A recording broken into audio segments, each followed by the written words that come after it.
Salut à tous, le journal du foot de ce mercredi 5 avril. Par ici, la sortie. Le Paris Saint-Germain ne jouera pas à une deuxième finale de Ligue des Champions consécutive. Le club parisien, battu 2-0 mardi soir sur la pelouse de Manchester City, n'a pas été à la hauteur de cette demi-finale. Déjà buteur au match aller, Riyad Mahrez a récidivé avec un doublé à la clé cette fois. C'est clairement une soirée à oublier pour les supporters parisiens. Comme redouté, Kylian Mbappé est resté sur le banc toute la rencontre en raison de sa blessure au mollet. Le PSG a fini la rencontre à 10 contre 11. Angel Di Maria a reçu un rouge direct en seconde période après une semelle sur Fernandinho. L'Argentin est sorti très énervé, insultant à plusieurs reprises le joueur de Manchester City.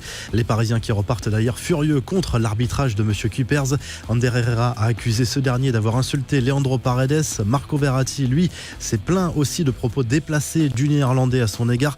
Moi aussi, il m'a dit si je prends 10 matchs à raconter le milieu de terrain après la rencontre. Statistique terrible pour les Parisiens. Sur 14 tirs, aucun n'a été cadré lors de cette demi-finale retour. Une triste première pour le PSG en Ligue des Champions. Leonardo comme Pochettino ont tenté de positiver après le match, mettant en avant le beau parcours du Paris Saint-Germain cette saison en C1. Je suis optimiste pour le futur, a notamment lâché le Brésilien. Le coach argentin a aussi tenu un discours positif, insistant sur la nécessité de retenir les bonnes choses faites cette saison pour revenir encore plus fort la saison prochaine. Les joueurs de City, eux, ont fêté dignement cette première qualification du club pour une finale de Ligue des Champions dans les vestiaires de l'Etihad Stadium. Malgré son élimination, le PSG pourra se consoler avec un joli chèque. Son parcours européen va soulager les finances du club avec un peu plus de 110 millions d'euros récoltés selon l'équipe. C'est moins qu'en 2020, mais plus qu'espéré puisque le club avait ciblé un parcours jusqu'en quart de finale pour établir son budget. Malgré tout, cette entrée massive ne comblera pas le déficit du club estimé à 200 millions d'euros en raison de l'absence de public au Parc des Princes cette saison. L'autre demi-finale de la Ligue des Champions, c'est ce mercredi soir. Chelsea-Real Madrid, coup d'envoi à 21h sur RMC Sport. Les deux équipes avaient fait match nul, un but partout à l'aller en Espagne.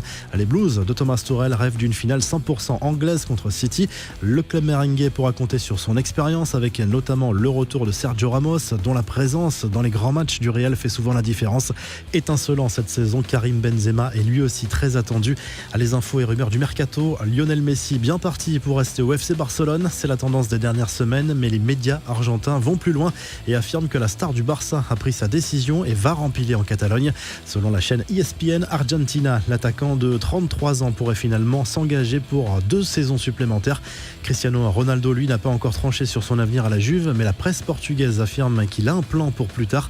D'après les informations de Record, le Portugais aimerait finir sa carrière dans son pays, au Sporting Portugal, son club formateur, qu'il avait quitté très jeune pour rejoindre Manchester United. Quoi qu'il arrive, ce ne sera pas la saison prochaine. Et au rayon des infos officielles, cela ne vous aura pas échappé, José Mourinho sera l'entraîneur de l'AS Roma à partir de cet été et pour les 3 prochaines saisons, si tout va bien. Licencié par Tottenham le mois dernier, le technicien portugais n'aura pas mis longtemps à rebondir. Il va remplacer Paulo Fonseca sur le banc de la Louve. Les infos en bref, c'était dans les cartons depuis quelques semaines. Les listes pour l'Euro vont être élargies. Les sélectionneurs pourront convoquer 26 joueurs au lieu de 23. Didier Deschamps pourra par exemple appeler un renfort supplémentaire par ligne. Les pistes de la FIFA cette fois pour moderniser le football. Interrogé par l'équipe, Gianni Infantino, le président de l'instance, a notamment évoqué la piste d'un salary cap pour les joueurs et de plafond sur les indemnités de transfert. Il aimerait également une nouvelle version du fair play financier. Ce mercredi marque également la commémoration des 29 ans de la catastrophe de Furiani, survenue le 5 mai 1992. Catastrophe qui avait fait 18 morts et plus de 2300 blessés en marge d'une demi-finale de Coupe de France entre Bastia et l'OM. Des nouvelles d'Ansu Fati, écarté des terrains depuis début novembre. Le jeune attaquant du Barça est encore loin de retrouver le groupe barcelonais. Selon plusieurs médias espagnols, le jeune ailier n'arrive pas à récupérer de sa blessure au ménisque et une nouvelle opération, la 4e, est prévue cette semaine.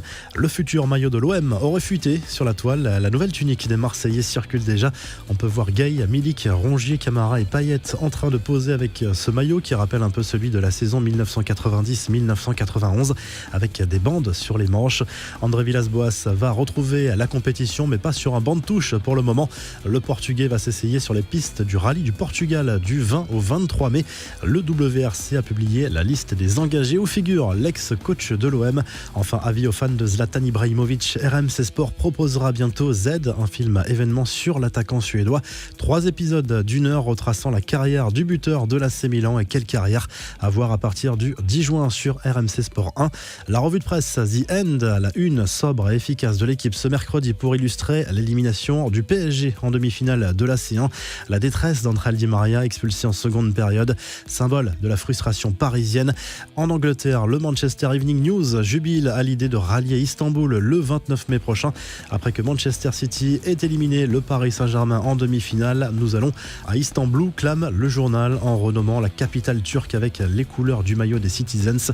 En Espagne, le journal Sport met quant à lui Neymar à la une, là aussi pour illustrer la grosse désillusion parisienne. Bien évidemment, et ce n'est pas une surprise, la presse catalane en profite pour remettre sur la table le possible retour du Brésilien en Catalogne. Le journal Marca se concentre bien sûr sur le match du Real Madrid sur la pelouse de Chelsea ce mercredi soir. Ramos, Mendy, Marcelo et Valverde font leur retour dans le groupe madrilène. 4 bonnes nouvelles pour Zidane avant ce match à Stamford Bridge. Enfin, en Italie, on retrouve José Mourinho à la une de tous les journaux sportifs.